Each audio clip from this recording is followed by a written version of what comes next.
back then, yeah. Those were simpler times, I think. I just feel like we may be going back to that, by the way. But in a way, good, because when I read things like the foundations of capitalism are shattering, I'm like, maybe we need that. Maybe we need some time where we're walking around with a donkey with pots clanging on the sides.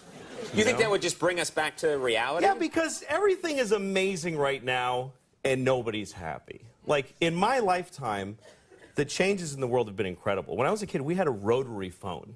We had a phone that you had to stand next to, and you had to dial it. Yes. You realize how primitive? You're making sparks in a phone, and you actually would hate people with zeros in their numbers because it was more. It's like, oh, this guy's got 2 zeros. Screw that guy. Why do I want to?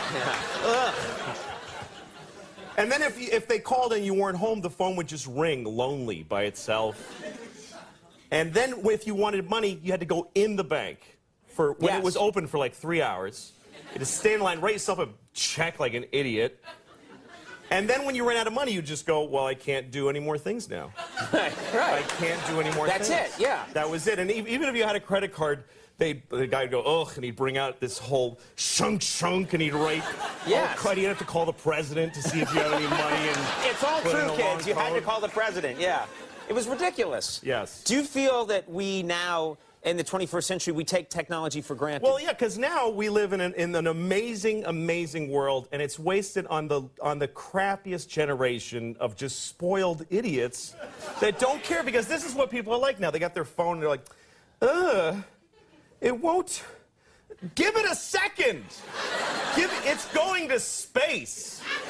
Can you give it a second to get back from space? Is the speed of light too slow for you? Yeah.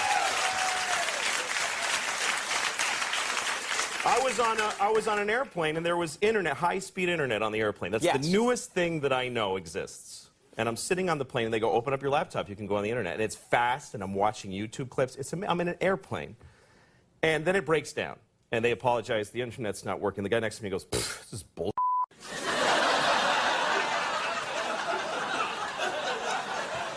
Like, how quickly the world owes him something he knew existed only 10 seconds ago. Right. And on planes,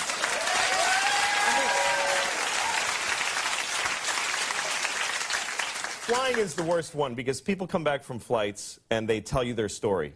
And it's like a horror story. They act like their flight was like a cattle car in the 40s in Germany. That's how bad they make it sound. Right. They're like, it was the worst day of my life.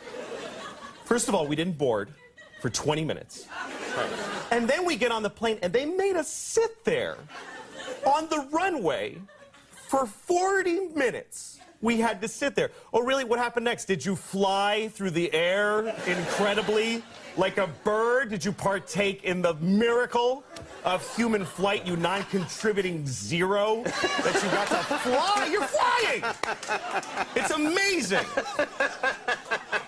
Everybody on every plane should just constantly be going, oh my God! Wow! Yes! You're flying. You're sitting in a chair in the sky. Yes. Yeah. He's right.